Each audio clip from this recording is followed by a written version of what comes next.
Welcome to Pennsylvania Newsmakers, and as always, thanks for watching. Well, we're going to have a little reporter update on all things Harrisburg. Plus, how about natural gas development? We'll have a little update on that as well. We'll do all of that in a moment. This is Pennsylvania Newsmakers, a fast-paced, unrehearsed weekly discussion with and about the leaders who shape your world. And now, here's your host, Terry Madonna. Well, welcome back to the program. Well, it would not be Pennsylvania Newsmakers if we didn't focus on all things going on in the legislature and with Governor Wolf. And joining me, as often is the case, are two of the state's leading reporters. We have Mary Wilson. She's a Capitol reporter for Pennsylvania Public Radio, and John Micek. He's the editorial page editor of the Harrisburg Patriot News PennLive. I don't know if we have their Twitter handles. If we do, we'll put them up, and you ought to follow both of them. You get great reports. All right, Mary, here we go. It's like here we go again story. How many times can you write a budget story and report on a budget story? About every other day? Yeah. So here's the news now is this week, the Republicans are planning to have a vote on Governor Wolf's budget, complete with the revenues necessary to fund what they say over 2 years is $5 billion over a 2-year period. Bring us an update. You're smiling. Is it another? Yeah, this is kind of like a throwing down the gauntlet moment, saying, Republicans are saying to Governor Wolf, okay, we've heard you quoted saying that there are Republicans who support your proposed tax increases. Show us that you've got the support. So we're going to give you 1 week. This is Republicans talking to bring your tax proposals up for a vote. And it's been tough from the governor's office. It's been tough to get confirmation of exactly what the latest tax proposal includes. But Republicans who have been approached by the administration and Republican leaders say that the latest plan does not include property tax relief, but that it includes increases in the personal income tax, essentially an increase in the sales tax, although the rate is not increasing. Is that to fund the new revenue that's needed for what the governor wants to do in the budget? Right, in terms of education spending and in terms of other programs. But basically, we haven't seen the breakdown of how that money would be spent, and neither have lawmakers who would have to put up a vote on very controversial tax hikes. All right, John, let's focus just on the House where this has to originate. If I got this right, you'll correct me. 84 Democrats, by my count. The governor would need 18 Republicans to get over the threshold to pass you need 102 votes for passage in the House. That presumes that all 84 Democrats are on side. Good point. Which may and physically in the building at the time and not locked in a closet somewhere, which may or may not be the case. I mean, there are some Democrats already making noises that they're on the fence about this. You would need to pick off at least 18 Republicans, maybe 20 for safety's sake. And if the Wolf administration is claiming that there are Republicans who will support an expansion of the sales tax and a PIT hike for general fund spending, I have yet to meet one of them. I don't know who these people are. There are probably Republicans who would support a severance tax increase, or the imposition rather of a severance tax. But those who would support sort of a broad-based tax hike purely for the purposes of general fund spending, general fund, not property not tax happening. relief. I mean, if you talk about a dollar for dollar reduction in property taxes, you could maybe get them to bite down, but not solely for the purposes of new spending. Yeah, I mean, what seems to me is it's pretty politically astute for the Republicans to force a vote on the taxes, not just put up the budget, right? But you have to pay for it. And the prospect of getting that many Republicans seems a bit dismal. But the other point I would make, and I'll ask you this, Mary, the more I think about it, if this fails, does this put more pressure on the governor to sign a stopgap, do you think? If your budget's up, it failed, does that mean, yes, I'll do a stopgap? I think that's a really interesting point. I'm not sure how to gauge pressure or political positions. There has already been quite a bit of pressure so far for the governor to sign a stopgap. You've seen social service agencies and schools start to really sound the alarm. That pressure will intensify. So kind of that social pressure, that like grassroots pressure. And then, the political position, as you point out, becomes more difficult for the governor's office, I think, if his own plans falter. But I think Democrats and the governor do have a place to say this is not a typical way we vote on tax increases. Like this, just the way this is positioned. And chime in here, John, if I'm wrong. But it seems like usually, like when I haven't been here that long, obviously, but when the gas tax passed, when the gas fee passed, under the Corbett administration, eliminated the wholesale gasoline cap. You mean they got right? Eliminated the cap, effectively raising the tax on gas. The cap, yeah. And that had to be, just like a belabored negotiation. They had to vote it 3 times on the floor, I believe, in the House. I mean, and it had to be this huge agreement. Guys who wanted more money to go toward gravel roads, you had to hold their hand. So people want something for this. That's typically the case in order to get, John, you've covered a lot of these. Supposedly there's going to be this kind of shuttle diplomacy where Governor Wolf and or his staff are going to go in and meet individually with as many Republican lawmakers as they can to kind of sway them. And Mary's right, there will have to be some sort of quid pro quo, either explicit or implicit, to win their support. I mean, our colleague R.B. Swift made a really great point at this news conference yesterday. We're taping on a Thursday. On last Wednesday, when they announced this plan, is that you are asking lawmakers to put up a tax vote without knowing what's in it for them, specifically how much their school district subsidies are going to go up. And that's key stuff. Without having those spreadsheets in hand, you can't realistically, it would be irresponsible of them to do that. And I think that's what the Republicans are, in fact, banking on, that it'll be so amorphous and such a moving target that there's no way in good conscience they could do it. And that, of course, was the reason that the first attempt to vote on the governor's entire tax package, as it was laid out earlier in the year in March, that was the reason Democrats say that failed, because they were being asked to put up a tax vote absent any information as to how that money would be doled out. They said that's ridiculous. We don't do that. All right, we're going to run to a break. When we come back, I want to shift to the U.S. Senate race. It's starting to heat up. It's going to get reasonably exciting, and it's going to be an important race. My sense is that both of you seem a little, this isn't likely to happen, that they're not likely to get the votes. I don't want to put you there, but it just seems to this observer. Yes, no, I'll put you there. Is it a tough climb? Let me put it that way. It's massive. I mean, it's an intensely difficult vote. Same? You agree? Difficult? Yeah. Okay. Yeah, okay. Should we answer the obvious question? All right, we'll be back and we'll take a look at the U.S. Senate race, the Pennsylvania U.S. Senate race, that is. This broadcast of Pennsylvania Newsmakers is presented by the Pennsylvania Chamber of Business and Industry, the statewide voice of business.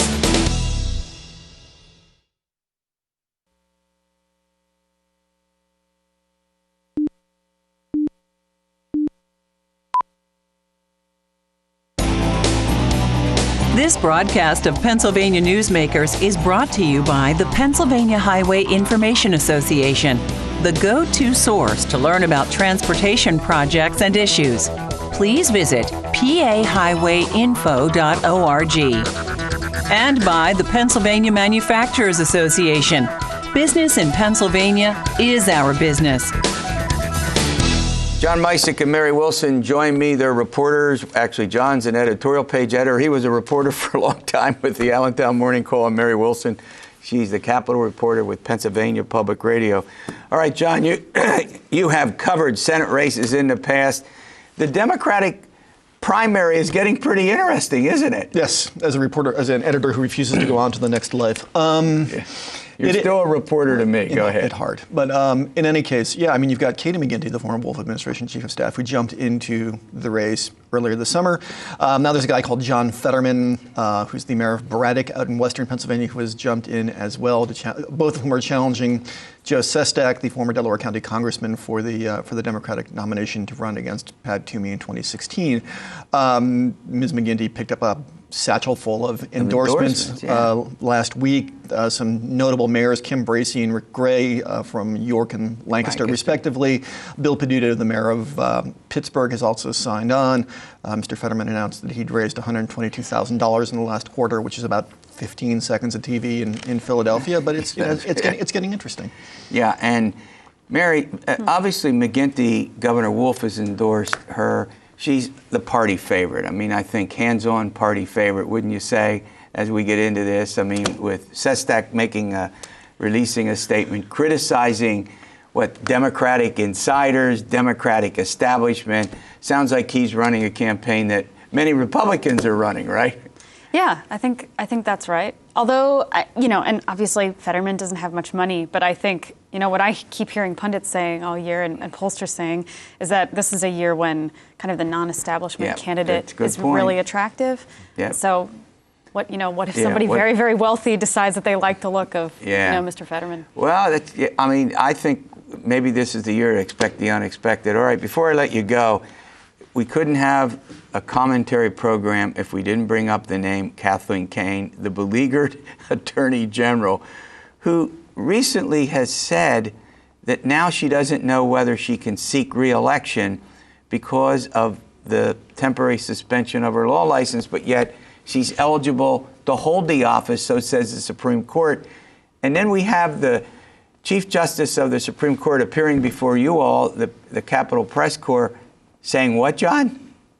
There was no partisan deal cut to suspend Ms. Kane's law license, although I'd say the suspension of the law license is a slightly smaller impediment than the criminal case looming over her that could jeopardize her re-election chances as well. Yeah.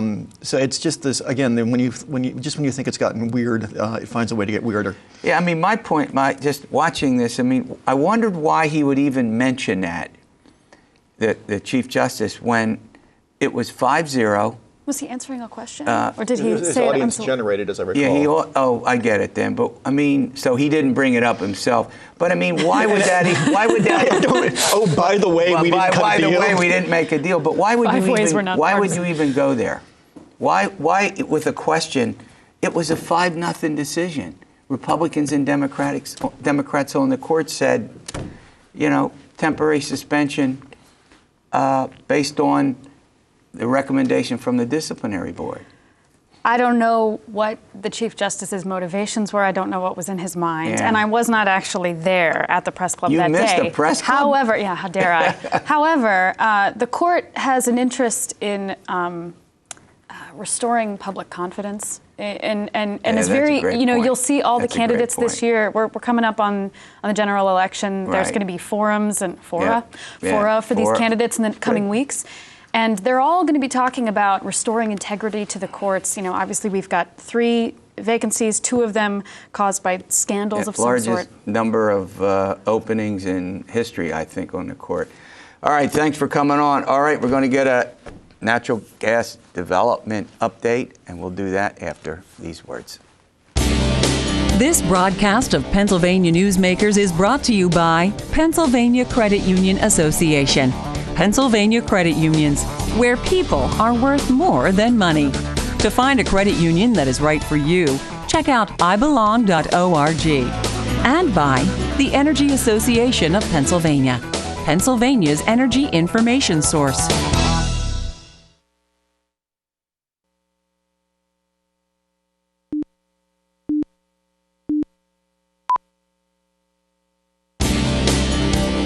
This broadcast of Pennsylvania Newsmakers is presented by the Hospital and Health System Association of Pennsylvania, working towards a healthy Pennsylvania, and by the Pennsylvania Coal Alliance, representing companies involved in America's most affordable, reliable energy source.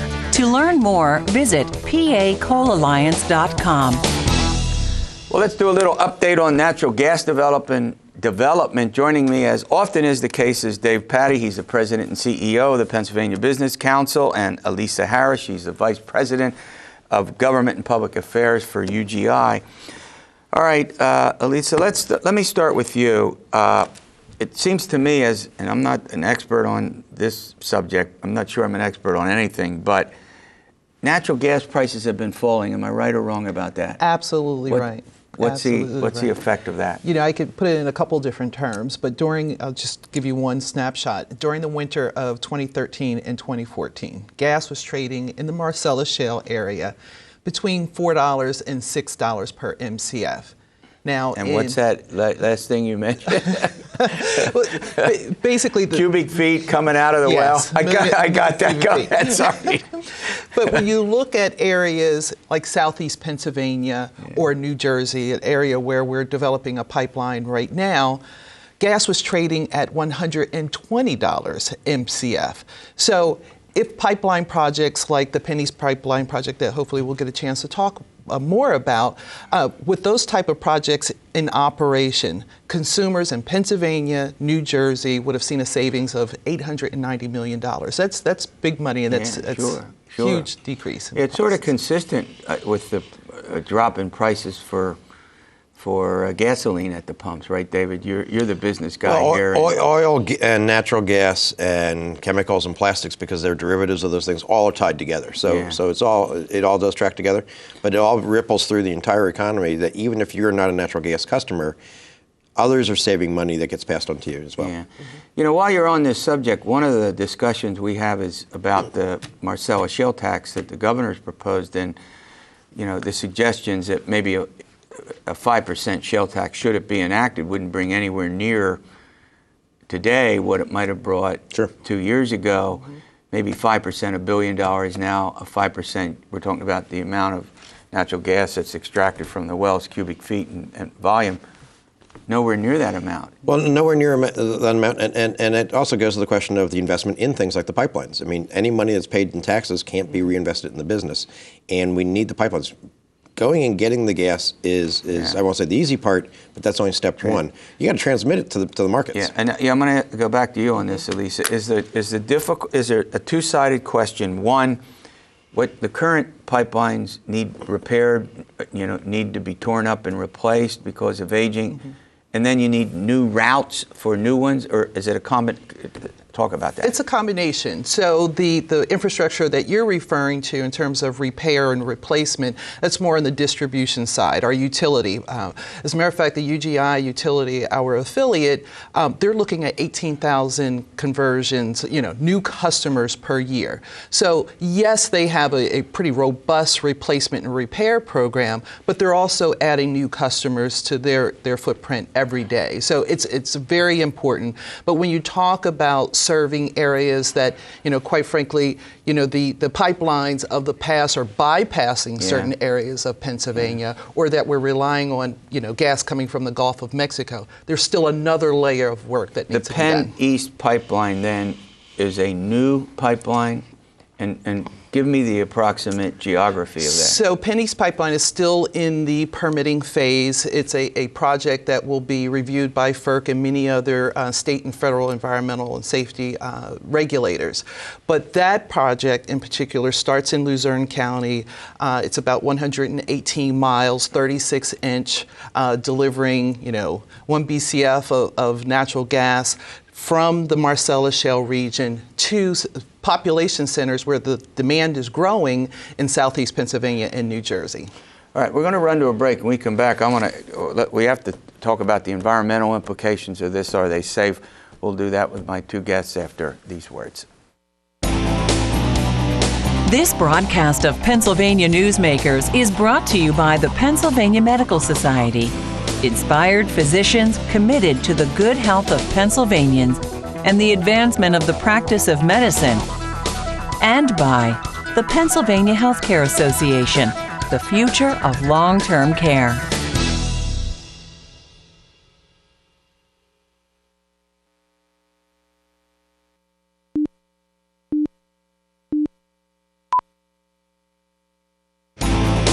This broadcast of Pennsylvania Newsmakers is brought to you by the Pennsylvania Business Council and by the Pennsylvania Business Council Education Foundation.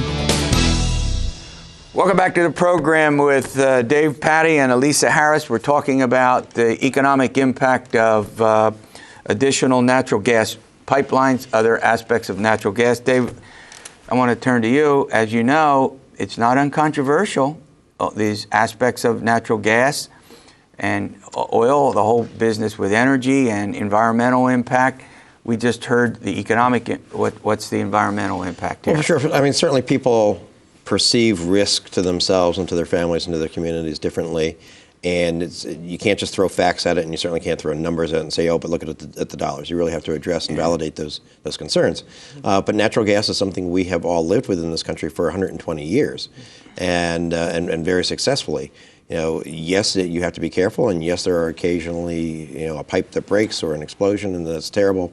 But the best way to mitigate against the risk is to use the newest technology, put in the best quality pipelines, put in the new seamless pipelines, and do it right. And that's what UGI Energy Services and the other firms are doing. To do everything possible to make sure that we protect human health and safety as well as the environment. Yeah, I mean, do you get a lot of folks who are worried and concerned about it, as Dave pointed out? What I've noticed, and again, I'm no expert on this, is it seems if people are in the vicinity of it, if it's going, it seems to me that there's a lot more complaints and folks who may, it's sort of removed from them and they're not, they don't see it, they don't even know it's there. Go ahead. Well, I actually have seen both scenarios. We have some projects where people that they're familiar with natural gas, they have other pipelines on their property or within their community. They've realized a certain amount of information about pipeline construction and operation. So there are some occasions where people that are living with, natural gas infrastructure nearby on a regular basis all their lives just aren't that exercised about it. We are finding, especially in other parts of the country, where environmental groups have kind of become the voice of, the environmental movement or, have shared concerns. So we see both dynamics. You also have to say go ahead, David. that if you're looking at all the environmental, also look at the side of the environmental that says natural gas is cleaner than other forms of energy. And I don't want to anger my coal friends, but I mean, in some places it's a replacement for other technologies, and it is in fact reducing environmental emissions. If I could point out, we have a project, Sunbury Pipeline. Now this is a 35-mile pipeline from the Marcellus Shale region, but we're going to be delivering natural gas that will be used to fire a former coal plant. So not only are we looking at, replacing coal at that particular facility, but you're seeing this environmental decrease in impacts while you're still seeing almost a double in output from that natural gas facility. It seems to me, again, there's some of that going on in Lancaster County where I live, and it's folks who it's going through conservation areas. It's going, it's impacting the environment in some places. The final question, I don't know, both of you or one of you, we've got about 40 seconds. How can they follow the development of this? Well, I would say for any of our projects, I encourage people to get as much information. Go to our websites. We have penniespipeline.com, sunburypipeline.com, but there are a lot of third-party sources that can give information about safety and go to the first hearings and the meetings, and get involved in your community meetings. All right, thanks for coming on the program. All right, we'll see you next week for another edition of Pennsylvania Newsmakers, and as always, stay well.